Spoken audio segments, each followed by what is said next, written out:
such a widely used and destructive motivator. And if there's one thing that I'm talking about here is helping deliver people beyond that. And if there's one thing I've seen in my many travels around the country and meeting people all over, is the systematic implementation to keep people looking down, to keep them from asking why, whether that's complacency or just burying them with paperwork and the trivials of life, losing yourself in sports and things like that, to keep people from even asking why.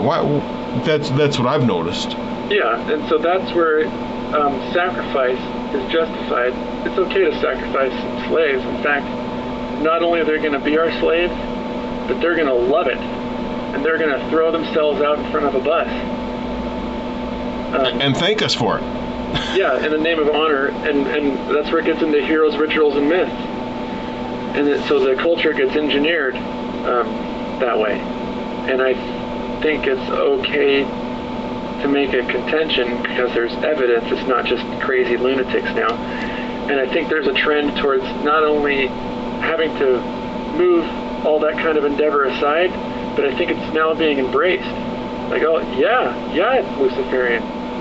Of course it's Luciferian.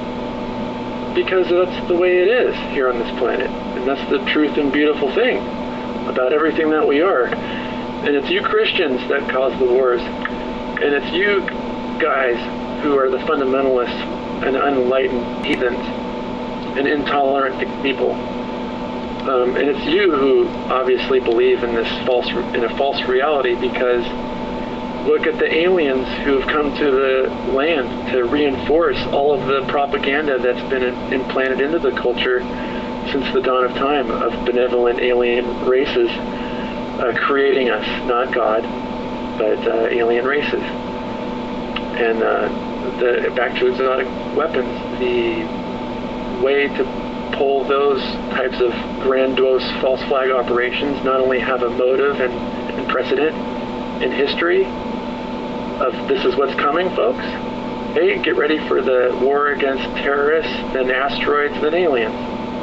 And then you see it happen in the movies, and then you see it happen in technology, things like HARP, mind control, and weaponization of space, holographic things, false messiahs, all sorts of weird orb phenomenon, crop circles, dealing with plasma, and exotic anti-gravity weapons, and then trying to build through, disinfo with things like Roswell or alien abductions or whatnot, which part of that is actual covert, clandestine, black budget. And then you find out, apparently that, all bets are off because, they're building, secret James Bond underground layers since the 1950s? Well, they were telling us they were doing that too in the James Bond movies. Except now the bad guys are all the good guys. Because, they've all got their underground layers.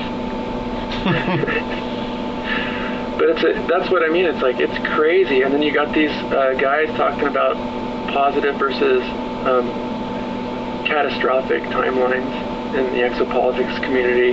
So that's Alfred Weber. And he's a guy who kind of clarified for me, because when I was first reading the Urantia book, I didn't know, like you, I was like, what's the difference between an alien and an ET and an angel then? It's all a mishmash to me. And then as another aside, I think at a taxonomy level, in the Lucifer New Age taxonomy of how you view yourself in the universe, I think they merge two branches of universe beings. So there's a whole branch of in the Trinity of Father, Son, Holy Spirit. You have the spirit beings, which are part of which are angels under the Mother Spirit. And then you have the Son Spirit, which is all the orders of sons, which human beings under the Divine Christ taxonomy, with a Creator Father and universal loving parents, a mother-father relationship. We're part of that taxonomy. In a different Luciferian taxonomy, they merge the two, and we're all angels. We're all celestial beings. We're all one. And you just have to remember back to these golden ages of when we had the sovereign. And then, so that's why I think it's possible to blame our whole taxonomy even on being a jail or being the mind control. I think there's a possibility that something as precious as the indwelling father fragment or creator fragment that we're even talking to can be branded and manipulated into a parasite, a mind controlling parasite. Shed it off, be your angel, be your sovereign. It's the same messages over and over and over again. And so they don't have to be threatening because they're, in essence, political. That's why exopolitics is a valid field of endeavor, in my opinion, because it's the only political field that I know that's capable of even answering or handling a contention that I'm making, of saying the Luciferian proposition tends to not even claim that that a human being is a human being. And if you take a human being out of an entire classification of sonhood, yeah, let's eat them. Let's fucking harvest their souls and energy, sacrifice their babies, do whatever. And those are the type of human beings that you don't want to be in the same room with, because then you're facing things like, am I facing a Jeffrey Dahmer? But chances are that Jeffrey Dahmer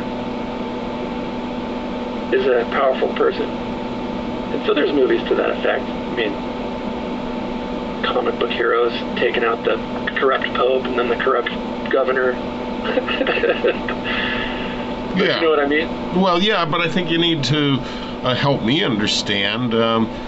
So within the metaphysical background that we're talking about, and we're talking about spirits. And underneath spirits, it's not just one spirit. There are many, and they have individual roles as individual as our own within their own species, within the sonhood. Is that really what I'm understanding? Yeah, and that's where something like a Urantia book is valid and valuable from a systemic, classification, and in some cases revelation of universe organization that reinforces and backs up not only a factual event in history that happened, i.e. the Lucifer rebellion, and all these other incarnations such as a Melchizedek or Adam and Eve, and future and pending incarnations, which are highly relevant because everyone believes in some sort of future current or pending incarnation. And so again, is that going to be corrupted through the memes of, well, no, it's just the next sacrifice coming. Let's get rid of this guy too, because we've got our own agenda to play out.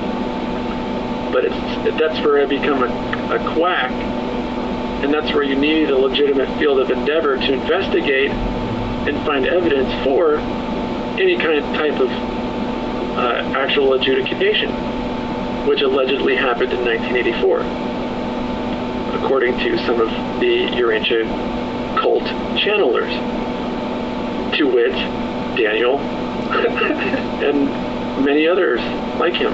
And Daniel being Dr. Daniel Raphael. Correct.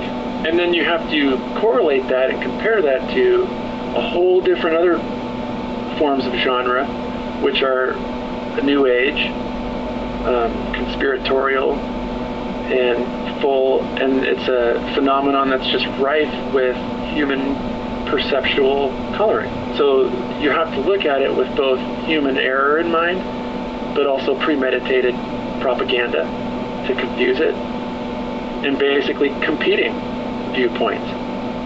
So there's obviously a competition. There's almost a corrupt competition, a stacked competition on an esoteric level, I think. And then there's an inherent, my God Brahm is better than your rock god. My sky god's better than your rock god. That humans like to do anyway. Yeah.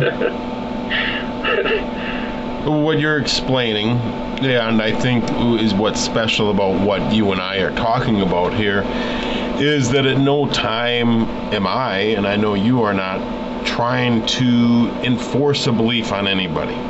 You're not even really trying to say necessarily what you believe, other than to say that you believe that given the same information, anybody else would come to the same conclusion. And our effort is to guide people. But there's a lot of people coming to the same conclusions.